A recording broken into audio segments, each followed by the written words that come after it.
Tokutani lisusu na kati ya emission na biso basango ya Lingala. Lelo tozwi libaku ya kokuta na papa Robert Suraki o azali moko na kati na lisango tobengi na français Agifas. Me ya kolimbolela biso Agifas wana mosala ngo ezali nini mbote ndeko Robert? Mbote ndeko mosala nzambe ya libusu d'abord na ngina pesa mbote pe na bandeko baza kolanda biso na ngonga oyo na banze za eloko mo malamu mingi awa na mboka oyo tobengi Edmonton ke toza pe na émission oyo ya biso oyo tokoloba na Lingala tokoyoka pe na Lingala na banza masolo tosola kitoko. Agifas Alexis, Agifas ezali oyo bengi Alliance Jeunesse et Famille de l'Alberta Society ezali lisanga organisme oyo bengi na français organisme oyo ezali kosangisa makambo etali libota et puis na bilenge donc ba jeune donc ezali nyo somi balé talaka to na mboka toye bon il faut eloko moko ko salisa ba famille wana na bandeko wana pona totala pe biso pe to koma moko ya kati ya mboka oyo na kati ya mboka oyo parce que awa tozomona makambo ezali ebele ezali ko salema na bilenge misusu bazali kotika kelasi ba misusu bazali ko bima na mabota boyoka nezate na baboti surtout ba bauti kishasa tango baye awa vi na biso ya awa ezali ko mene komema confusion mingi na kati na mabota et puis na kanisi bozali malamu ya Agifas yango wana pona kosunga mabota. Est-ce que na bato bazali kolanda biso elo oni yoko koloba est-ce que botali na kati na misala na mabota to yango awa na niveau ya Edmonton to Alberta mobimba est-ce que bomonete Agifas akokisi bongo mosala na endenge sengeli ko sala na banza wana zali motuna kitoko mingi Agifas lelo era mbula lokola tukomi balé bientôt 20 ans c'est-à-dire que depuis Agifas et Botama et sali mosala kama ebele ana mboka oyo ngali boso na zaka libanda mais depuis na commencé na kati ya Agifas na ye ko kopana makambo ebele na ndenge ya Agifas au sala makambo etali surtout bilenge pour toi na programme oyo babengi yango youth justice oyo etali makambo bana à partir à jusqu'à âge de 17 ans pour bazana problème na justice en fait batinda bango epa na biso so yoki bana lokola bosambisi ya bilenge ouais kosambisa mais ali justice to travail na département justice pour nous permettre bana on a pas besoin deuxième chance il y a qu'on s'intégrer na kati ya société pour azongela na nenga vivre malamu na kati ya société mais les bana bayaka il faut bayana baboti mais ce que yoki eloko le na kati ya famille comportement bana vis-à-vis ya parents na banze ezali comme moi munene mingi que je fasse ça mon sala mon munene c'est vrai que autour ça na makoki autour nango mais na banda soki moyen zali na banda tokoki kosala pe koleka autour ça la tesi ko bona banza pour c'est vrai bakoya toyoki bango tomiki kosala sa bango mais sima ya wana na banda il faut pe suivre ezala koleba kolanda est-ce que bana na bazongi na mabota na bango est-ce que bazongeli kotambola malamu na kati na engomba ya Edmonton na niveau ya société et que ça la malamu mingi ezali vraiment important mingi malamu mingi pour par exemple au niveau ya ba jeune wana c'est vrai que ceux qui aye boyoki et tout ça mais après wana ezo le kaningeni na banza il faut un programme à suivre ezala ceux qui bon moyen ezali makoki ezali toko toujours quand ça peut pour na ningi wana kotala ningi ne kozala na banza wana raconte sur na sama na Calgary to totala ningi toko salisa ba jeune wana après koleka na toyoki bango siko to sunga pe bango po omona na ba mama mso azokoma aza kolela na pasi pasteur na ngai omona mama komi na mwana mais solution za ta éviter nzela ni akokende ni nakokende mwana boy kotanga kelasi na banza mboko to na Canada za mboka moko yambi biso ngana uta na Europe na moni ndenge ni biso to vanda kuna na ndenge pe awa bandeko na so za ofanda awa na banza o za mboka ya opportunité wala bana France opportunité za ebele awa soki po tangi na yo peso mayele ezali okoma pe mutu na banda ezali chance mingi koza eloko lokola Agifas pona kosalisa bilenge wana pona biso nyoto sala mosala esika moko pona kosalisa bana wana lobby bango bakozwa esika tozali basalisa pe okoma pe bato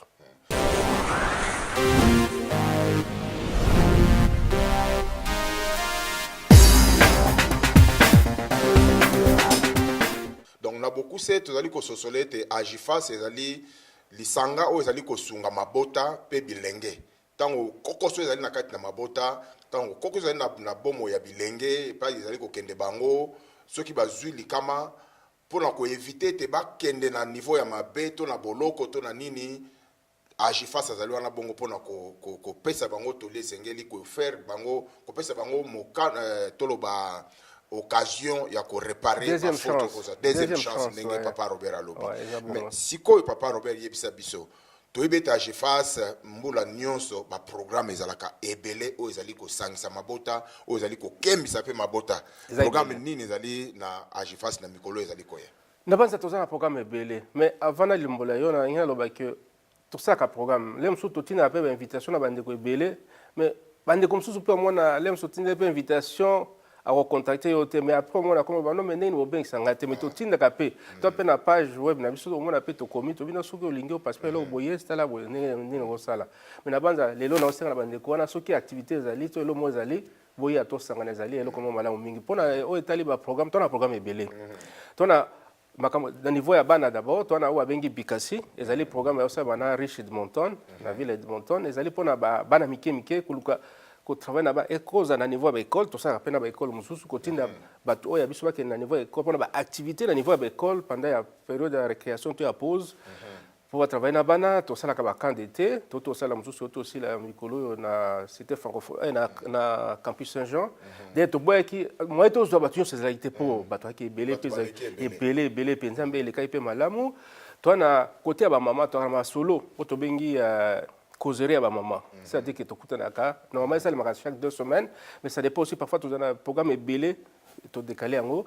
Et ça pas ma maman va écouter un bas sur là. N'engagez pas quoi ça la paix pour éviter la violence dans le niveau de la famille, dans ma botte tout ça. Na côté ami bali peut écouter un cas. Pour na tout sur la paix, n'engagez biso mi bali. Pour ta la carte, on dit dans la culture, biso Afrique. Yo za mobali yo mokonzi yo nde fumu yo nde za kumu ouais grave encore yo donc on a somme donc ndenge toko sola na banze zelo komo malamu po ngai moko pele na komba liboso na koma kuna nazuka ma afin na prendre pe loko ebele ouais na ngonga mso ngako katsa izaka ngai mais mususu pele mso apena ka moko ka oya yo ko yepe oh mais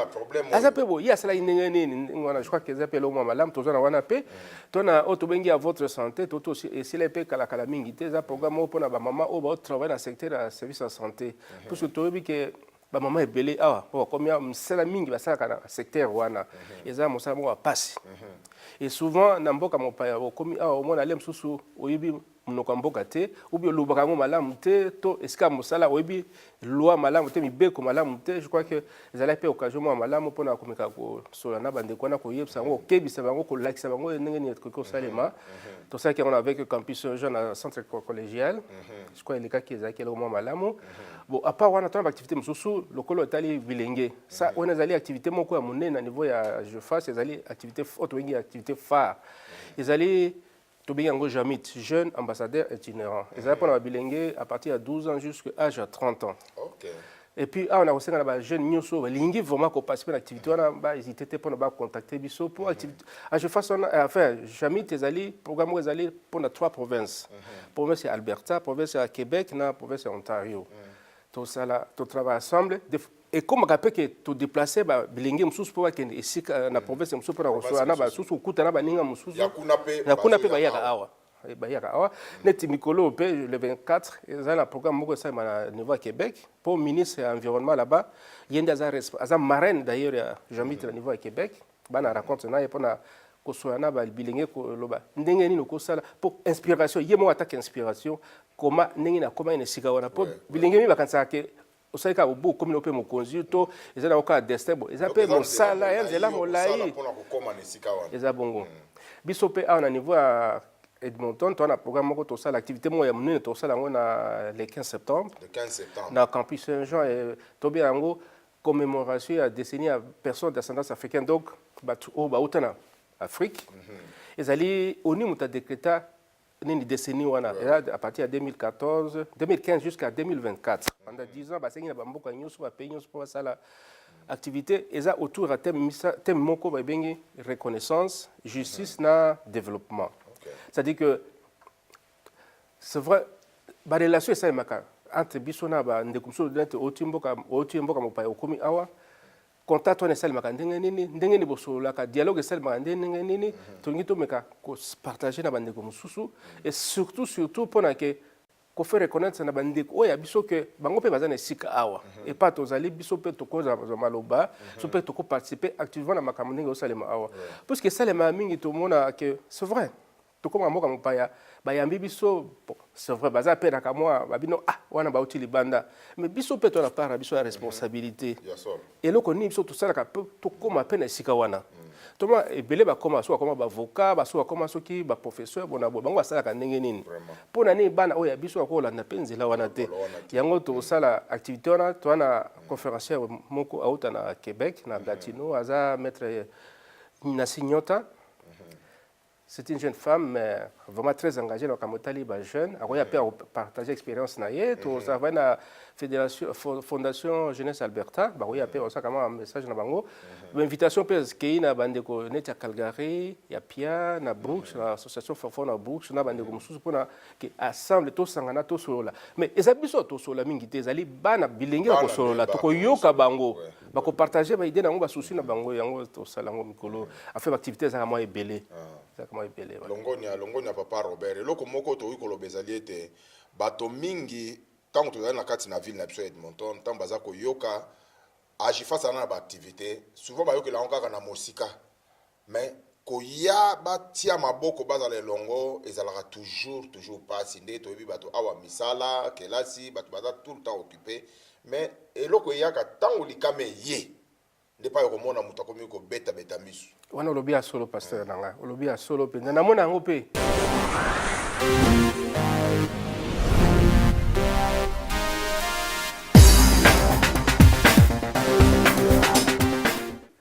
nayebi te soki bandeko ya biso balingaka ekoma likama ekoya mpo tosangana awa topesa maboko tout ça nayebi te mpo namonaka c'est vrai il faut reconnaître que soki likama ekoyi omona mpe bandeko babimi mais vie oyo eza capacité eza mpe na kote ya esengo tokokutana te mpe topartage na ndenge ya malamu tosolola tota ndenge tokoki mpe kobongisa oyo na ndenge na biso mpe puisque tomona bato mosusu bauto ya mboka mosusu baindien bazali bachinois bazali okuta bana bamédecin na bango bapharmacie na bango bana biloko ebele bana bamaison na bango komona bacoréen bana ndako ya bango ya culture et tout ça mais mpo na nini biso toza nango te tozangi mayele vraiment bosenga ezali ete bandeko bozalaka boyoki mbela ezali kobeta boyaka bo participer tozana bato mosusu bana nde bazali awa mwana kokoyeba likambo te ake kozwa malikama to na magasin to na esika moko boye ake kozwa eloko awawa ekobebisa ndenge tolobaka réputation na ye crédibilité na ye et voir même oyo kozwa même casier judiciaire ekobebisela ye avenir esalema mingi agifas azali wana na bamba kaya boye koyoka soni te koma na agifas tuna bakolakisa ndenge nini okoki kosunga mwana mpo alongwa na liloko wana yango wana ezalaka malamu avant yango eya koparticipe déjà na misalo ezali kosalama na agifas koyeba ndenge nini etambolaka mpo papa Robert alobi awa etali bilenge etali pe mabota na mabota ba situation ezali ebele oyo bokoki koyeba te ke agifas asungaka soki opusani pene te okoyeba ndenge nini malobomboka na wana solo pasteur parce que agifas ezali ndako ya biso nyonso na banza ezali kaka ya bato basalaka na agifas eza ya biso nyonso ezali organisation ya communauté biso nyonso d'origine africaine enfin francophone en fait c'est-à-dire que oyo azali intéressé okozala moboti okozala mwana okozala bilenge okozala passé okozala n'importe qui omoni ke okoki koapporter quelque chose ekozala idée comme likanisika ya pambo bino nga na moi tokosala nzela ya boye bomoni ndenge nini est-ce que oza makoki ke tosala bona banza eza malamu mingi ke tokutanaka topartageaka biloko mwa ndenge wana ezali malamu mingi na kosenga mingi mpona bana surtout ba jeunes c'est très important.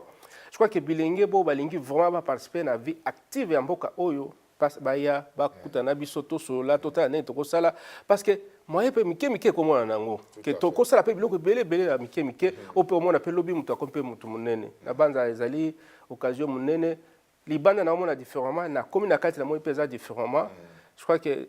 comment disponibilité ezali possibilité pe ezali nde tofungola mutema ko hésiter te ko douter péter. C'est-à-dire que pour un moment on a dit biloko na eza ya bango te eza ya biso eza na baoto zweli yango service tomoni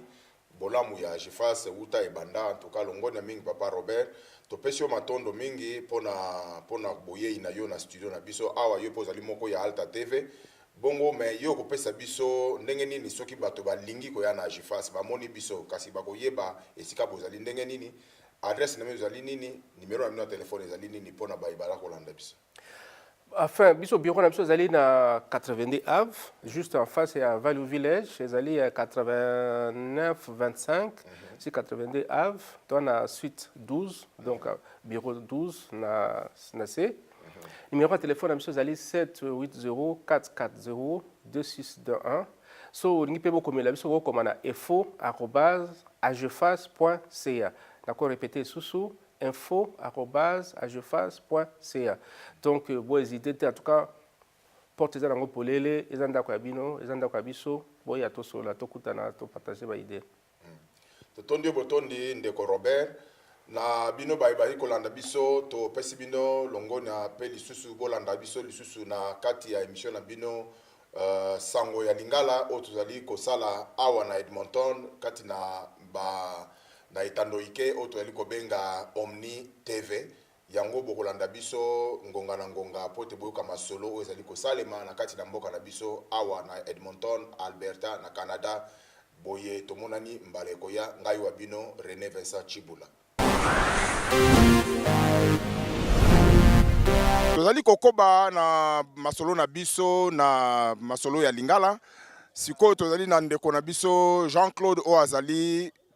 moto ya bongisi milulu nyonso toyali komona ya ndembo akoyebisa biso d'abord centre d'accueil ebandi makambo tango nini pe organisation ezali ndenge nini basalaka ndenge nini po basangisa ebele ya bamboka na terrain oyo boye losako ndeko Jean-Claude. Losako monsieur René.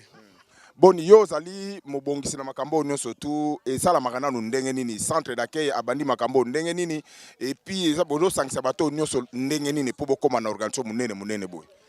Yambo nakoba nali kopesa merci mingi o tokoloba matondi mingi na Alta TV pona ndenge ofongoleli biso penza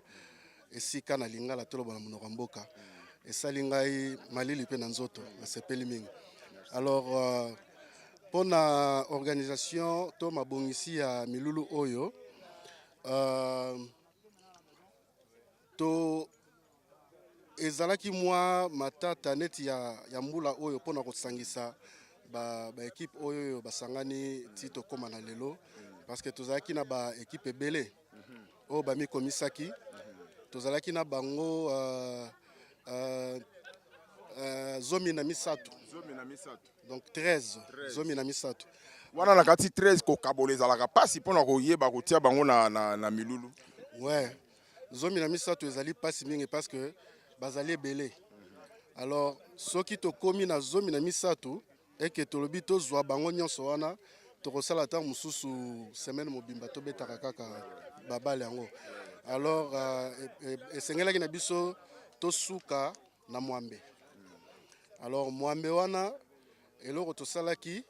eza que lokola totiaki date ya suka pona kokomisa équipe. Alors ba oyo bayaki avant date wana bango nde bazalaki retenu nde tozwaki bango pona batikala na tournoi bazalaki 8. Alors 8 pe ezali moins facile pona biso ezali pasi mingi te pona biso kobongisa parce que wana ezozwa biso kaka mikolo mibale oyo ya kobongisa ngo. Donc ça ba groupe to masanga ya babeti ndembo ekozala mibale kaka ekozala mibale donc toza na lisanga A na lisanga B. Donc nde tokabulaki bango ndenge wana minei kasi ezalaki bamboka nini oyo nyonso bazalaki o bazwamaki mpona komekama oyo. Bon mpona komekama oyo bango nyonso tozalaki na FC Fizi ya Congo Kinshasa, donc République démocratique du Congo. Tozalaki na Oromia, bazali na esika kuna ya Éthiopie. Tozalaki na Érythrée, tozalaki na Côte d'Ivoire, tozalaki na Sénégal, tozalaki na Niger, tozalaki na Somalie, pe toyo osukisa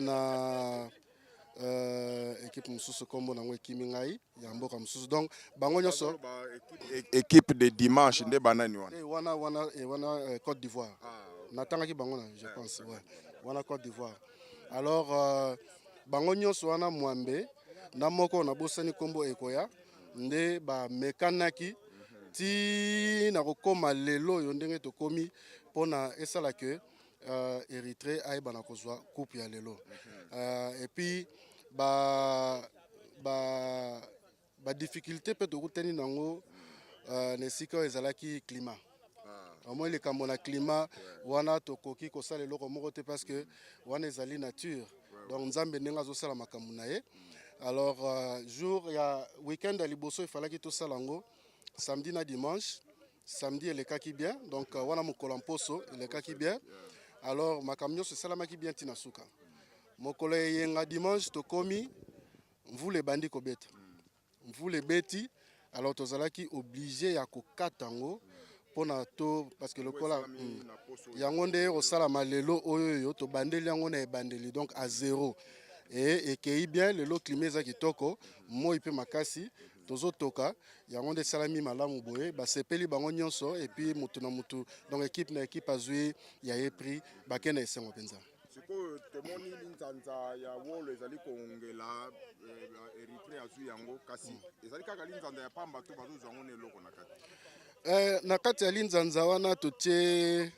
mvinyo totieli bango mvinyo totieli bango mvinyo na kati wana ya $700 bango nde bazwi yango bachampion équipe oyo elandi ya mibale ya Côte d'Ivoire bango nabosanaki eloko moko bachampion bazwi mpe na médaille d'or donc bazwi médaille d'or linzanza na mobeti moko na bango nyonso na mobeti moko tozalaki nango tuku mibale na minei 24 donc moko 24 bazwi médaille na bango alors toke équipe ya mibale bazwi pe ya bango pe médaille tuku mibale na minei